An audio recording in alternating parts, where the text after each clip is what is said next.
Okay, thinking of playing October War Doctrine and Tactics in the Yom Kippur Conflict Strategy and Tactics magazine game from number 61.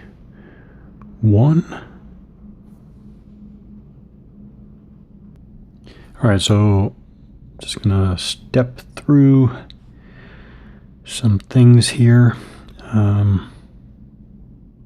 Yeah. Alright, so then we're in the direct fire phase. I think we rolled before in the Arab side. Rolled as the first player. If I remembered that wrong, oh well. Not that important in this thinking of playing example. So the players determine who's the first player. This player may then this player may then have one or more of his units fire at any unit of the second player. Any unit. That's singular. The second player may then have one or more of his units fire at any unit of the first player. Players continue to alternate attacks. Okay. So I was going to skip the direct fire phase here. I didn't want to plink away at long range to no good purpose. But actually I thought, all right, I'll step through to give an idea. This might actually be, well, actually I'll figure out whether it's even a legal attack. And even if it's a legal attack, I'm sure it's going to be at incredibly small odds. But I want to get into it anyways. All right, so I think probably the first thing, what is the order? Well, combat. Player uses his... Okay, so what I have here is... And how is this done? I'm not sure. But I looked at these lead tanks here. They are, by the way, they're in clear terrain there. Clear terrain. They are at elevation 2, but they're still in clear terrain. We have 2 T-62 units there. And they have a range of 12. Let me see if that... I guess I can't really... I don't know if that comes through, but the range is 12 there. So 1, 2, 3, 4, 5, 6, 7, 8, 9, 10, 11, 12. Just barely reaches this stack. Right here, Israeli stack.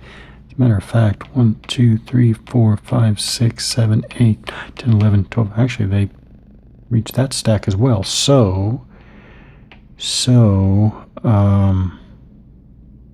when do you do observation? Well, I'm going to jump to combat because combat shows up first in the sequence of play as far as a reference goes. But I know I have to jump back to observation at some point. So let's talk about combat general commentary. A player uses his units to fire at. So I do want to. I am thinking of having these 2 T-62 units fired together at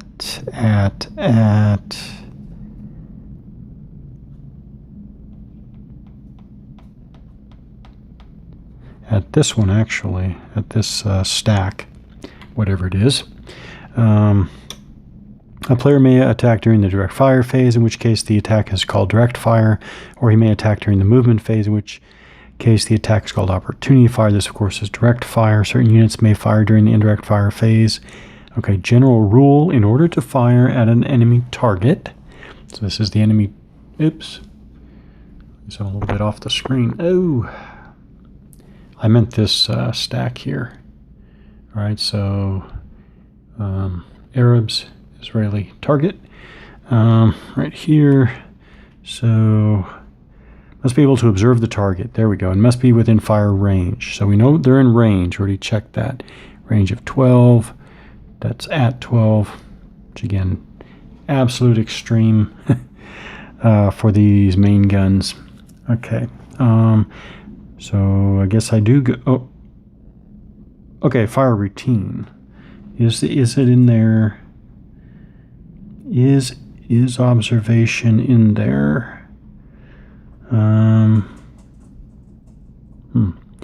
Well,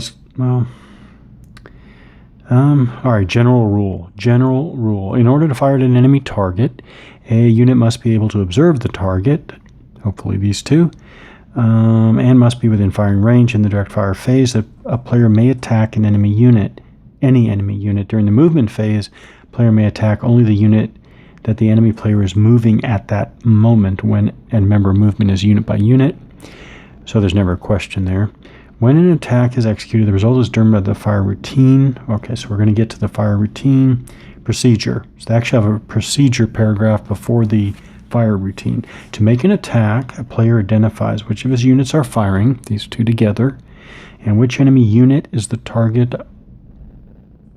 Yeah, but I mean, I want to know if they can see them first.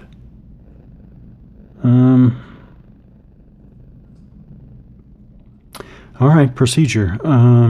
That's interesting. So when, all right, this may be wrong. I guess I'll figure it out, but I guess they're firing at the top unit in this stack of 2.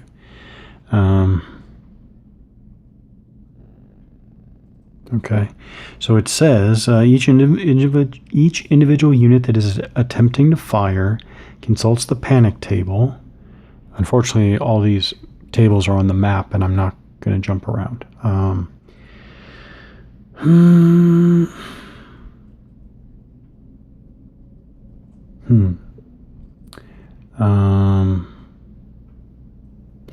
Okay.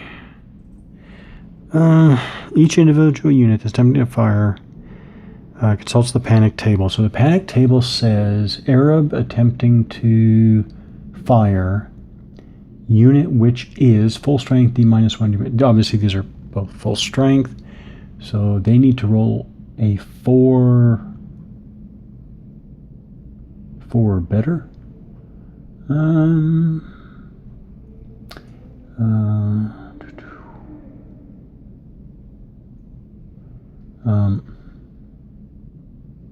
All right. 2 dice are rolled, and all right, 2 dice are rolled. So we'll just go left to right there. All right. So they rolled a 10. If the outcome of the roll falls within the limits of the number specified, the unit panics and may not fire or move. Well, it's not a range. Oh, there it is. I'm trying to read across the table. Is if the dice roll is equal to or less than the number indicated, the unit panics. Okay, so 4. They need a 4 or better to fire. So the first one fires and the second one fires. Okay, so I know some people may not like that procedure. I'm not sure panic is the best word for it, but I actually like the variable. Yeah, I have no problem with this design aspect. Okay, so yeah, this is slow going today. But then I remember Callendale, and I'm okay. Yeah, all right. Okay, I did the dice rolls. They are good to go. Place a panic. Okay, no, they're good to go. If the unit does not panic, it proceeds to the fire routine. Yep. Okay, fire routine. Step 1, the attacking player, that's the Arabs here, determines the range. It's 12. When counting hexes to determine range, okay, it's the typical. Once the attack is announced, the unit must fire even if the fire will be ineffective. Ooh, yeah, this actually might be ineffective. Step 2, once the target unit is determined, so it's the top unit here. Once the target unit is determined to be within range, the attacking player determines the type of target he is attacking. So now the attacking player, okay. All right, where's observation, people? Come on.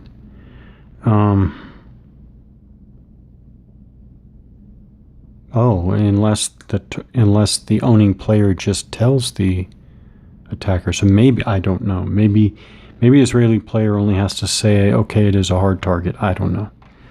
But it is a hard target. I don't know how. I don't know if the Syrians know that yet or not. Step 3, the attacking player modifies his attack strength for range attenuation by consulting the range attenuation table. Again, it's on the map. Unfortunately, I do believe it's -7. It's the maximum penalty. So the range attenuation table, which I like, by the way, is firing at hard targets using weapon class. Okay, so the weapon class is S and S, obviously.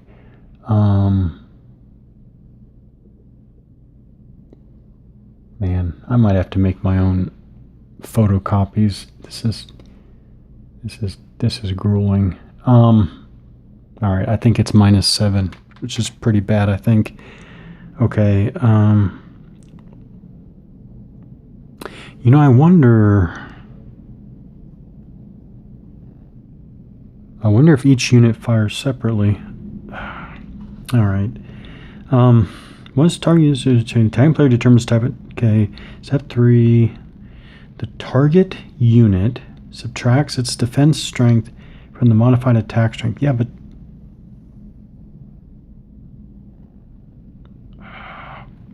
already is it one? Are these? Do they fire together or not? Oh.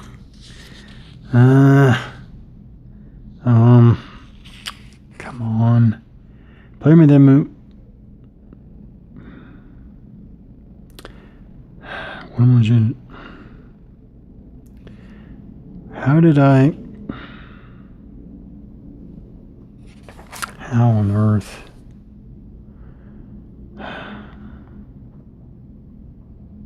Effect on other units, multiple fire attacks. Okay, there's a whole separate section. When a player uses several units to fire at the same target, they are considered to all be firing simultaneously. He resolves each unit's fire separately in any order he wishes. He must, however, resolve each fire. All right. Okay. All right.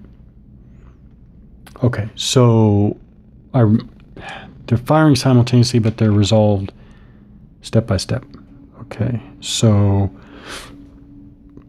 I needed to know what the -7 is applied to. Is the -7 applied to the 15 attack strength of one unit or the 30 combined attack strength? So, but it's going to be 1-to-1. So it is 15 the attack strength minus 7 for range attenuation. Okay, so 8. 8. All right, back to. All right, target subtracts its defense strength from modified attack strength. Again, I don't know when is this stuff revealed or not.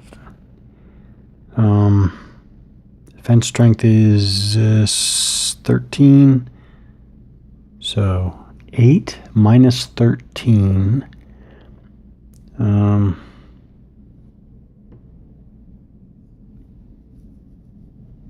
Okay. So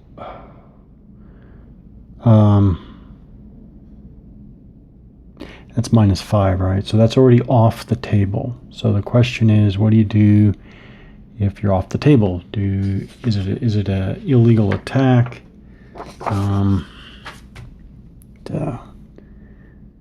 This was supposed to go a lot smoother. Is it or isn't it? If the attack superiority, it is attack superiority. Yeah, it's attack superiority, but it's -5. If the attack superiority in a given combat is less than the lowest shown on the appropriate combat results table, then the lowest column is used. Okay, so it's not illegal. Okay, so it's very, very, very low probability. But now I still want to say, when did we do observation? When did we do observe? All right, I guess the observation didn't come up as a step in the fire routine, so I'm saying forget it. I'm going back to the observation rules section because, yeah. So now I'm back to observation. I say back because observation is the rules section chapter before combat. Before a unit can fire at a target in October War, it must first be established that the firing unit can observe, blah, blah, blah, blah, blah. This is all good.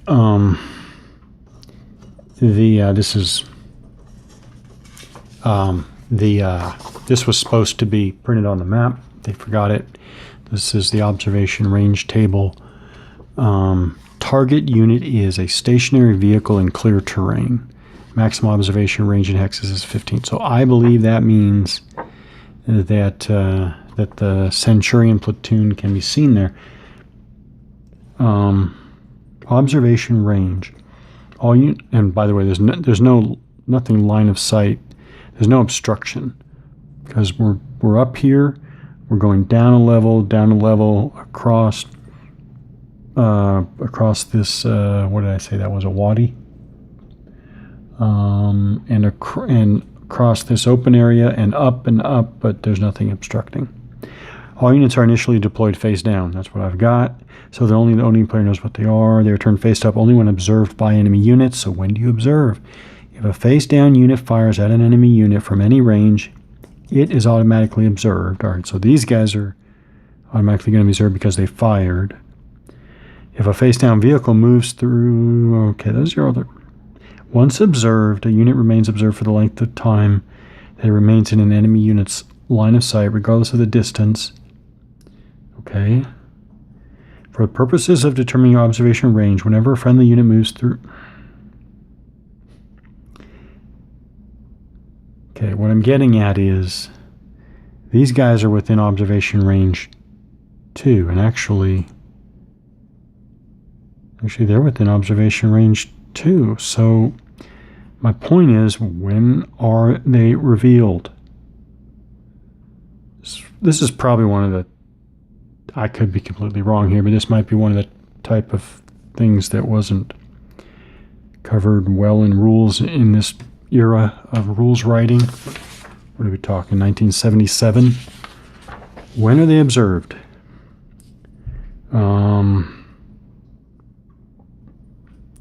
All right. I'm making a call here. These, let's see, who's observed? I'm making a call here. They're observed. They're stationary vehicles in clear. They are observed. They are observed.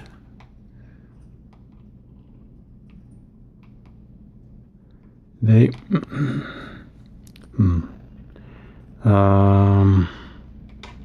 effect of height on, oh, maybe they're not observed. I don't know how to deal with the heights here. In establishing